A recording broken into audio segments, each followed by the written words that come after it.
sleeve. Guys, well, let me tell you what, even though it's midsummer, we just in Texas had a cold front this weekend. Instead of being 110, it is now 97, so I've got on my winter clothes and I'm really stoked to be making this video. Still doing include shorts. Alright, so this is a really popularly requested video. I do this for all of my cars, but I've had a few cars in the past that I've just hated doing them for. Oh, I don't want to do it for this car because I love this car. So here is 10 things I hate about the Evo 10.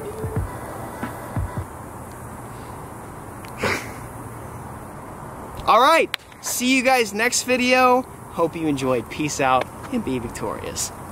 Oh, I didn't mean to do that. I'm so sorry. It took me a long time to conjure up 10 reasons why I hate this car, but nonetheless, no, sorry, not 10 reasons why I hate it, but 10 things I hate about the Mitsubishi Lancer Evolution 10 GSR.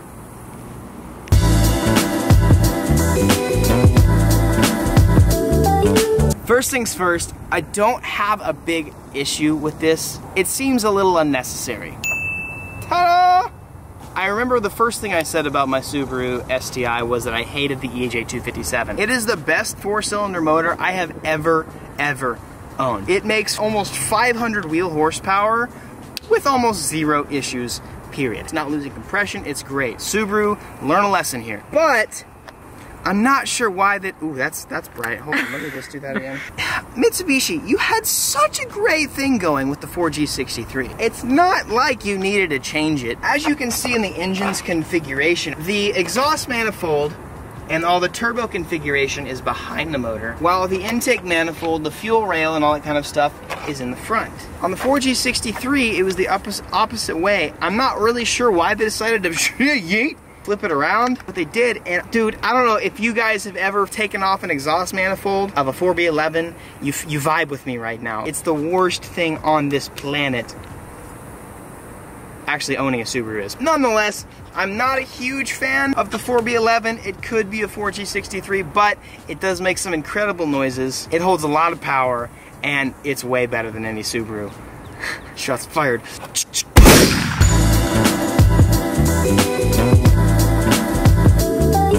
Welcome to the worst part about the car. Number 2. Well, it's not the worst, but this actually looks amazing. But naturally, OEM, I think the OEM taillights of the Evo and the Lancer and everything, probably some of the ugliest things I've ever seen in my life. I've seen a lot of ugly things. I was trying to think of some other YouTuber to mention. Let's just say Calvin. I know, I was just thinking that one.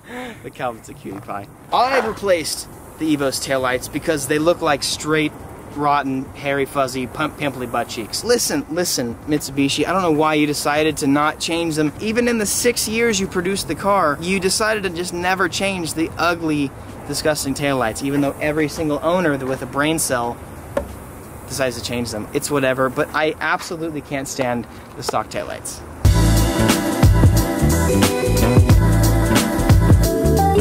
Numero 3. While we're on the subject of lights, I'm just gonna go ahead and bring it up. Mitsu, what the hell, dudes? As you can see here, we have this nice pristine, ignore the old agedness of it. Look at the headlight itself. Is that a projector housing you see?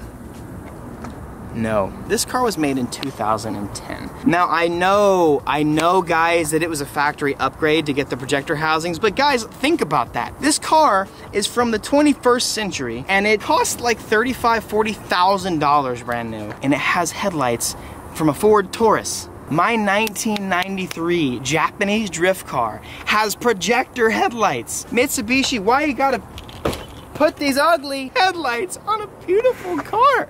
Ha! So you leave us no option but to go with aftermarket headlights, which there's plenty of aftermarket options, and I'm gonna be getting some. I'm just literally been waiting for them for like 4 months. Mitsubishi, you did yourself dumb on that move. Number 3.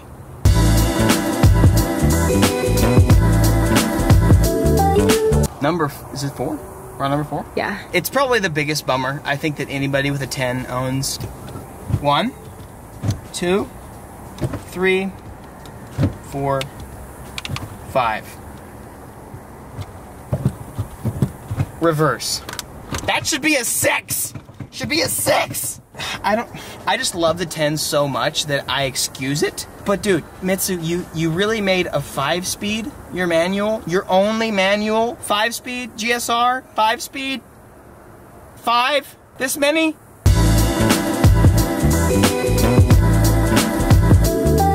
The only 6-speed you can get, and the only way you can get an MR is if you're desperate enough to drive an automatic. And that's just a big bummer, because nobody wants to drive an automatic. Also, considering the MR's trans is just butt cheeks, believe it or not, if you didn't know this, every MR to the wheels makes about 30 to 50 horsepower less than a GSR, just because the transmission sucks that much. The fact that the only way to get an MR is an automatic just really pisses me off. And the fact that the MR is slower and dumber, it's a big, huge bummer.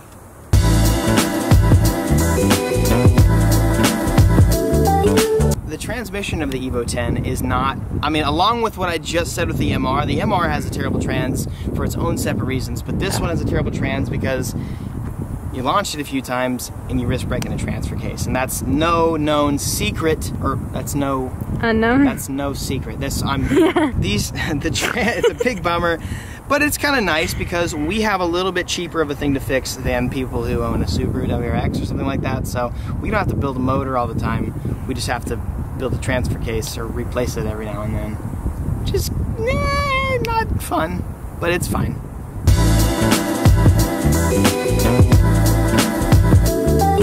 Oh God, I just had surgery, so it kind of still hurts to... Let's move on to probably the dumbest part of the 10, and definitely the most overlooked by Mitsubishi itself, is the interior. Let me show you this nice, sleek, beautiful looking interior.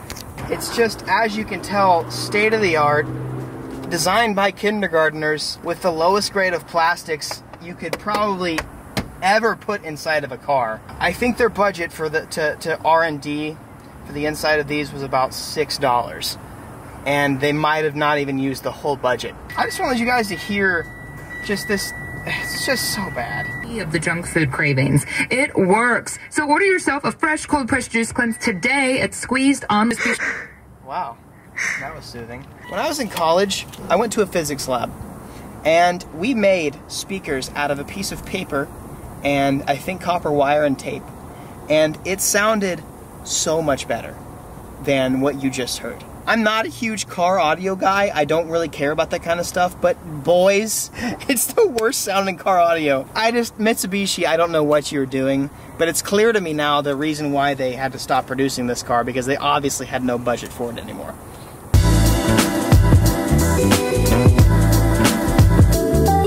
Number 9. When I was in high school, before my Subaru blew up for the first of the 7 times it blew up, before I built the motor, I wanted to sell the car, and I was going to buy an Evo, and Victoria was with me whenever I did this. I went to go look at an Evo 10 GSR, because there's no way in hell I was going to buy an automatic, because that's just man card from here down to just in the negative zone. So I went and test drove an Evo 10 GSR, and I was like, oh, this is sick. I've always wanted an Evo, so it'd be so cool. Some of the first things I noticed was like, oh, it's kind of dumb, it's got a 5-speed. It feels cheap, not really digging it, but it does feel good. It was performant, the performance was great, but the biggest pet peeve of mine, I know this is dumb, but me personally, for something that is shy of half of $100 grand, look at what props up this hood.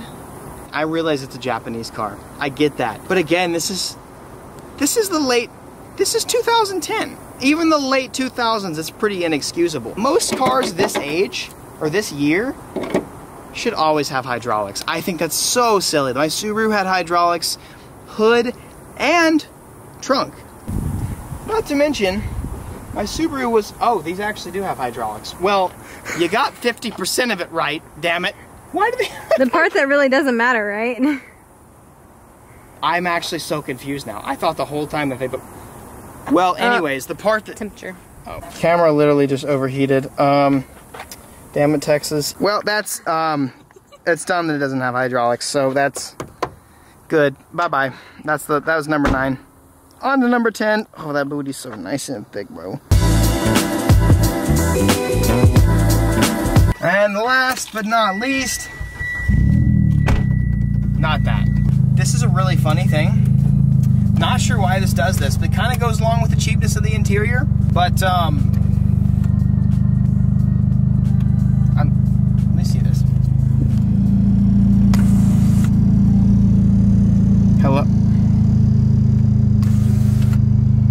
it's not, it's temperamental. Let me show you, let me show you something else that the car used to do. Today, I'm on a quest to find a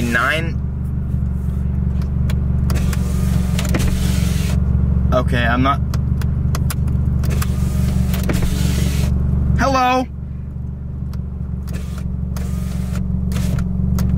Okay, we're chill. Damn it, if this camera overheats one more time, I swear, dude. This car's temperamental, and I mean, it's got like, these freaking vents don't work anymore. They slide up naturally, which is fine because that, I'm pretty sure almost every car does that. But yeah, number 10, weird ass electronic stuff that goes on for no reason. Guys, I absolutely love this car. This is one of my favorite cars I've ever owned. It's by far probably one of my favorite cars I've ever worked on and tuned and built, that sort of deal. This car is it's awesome. It's a new experience every day, and I hated having to make this video, not that I had to, but for next video, 1 trillion things I love about my Evo 10. But in all seriousness, Mitsubishi, why did you get so damn cheap on the interior of this car? And why did you put a 5-speed? Still happy about a 10 over an 8 or a 9 or a 7. Not mad about it. So you freaking haters out there can go kiss a tadpole. Thank you guys for watching this video. Everybody say thank you to my hot wife for standing out in the sun. She won't show herself because she thinks she's sweet. I didn't know you wanted me to.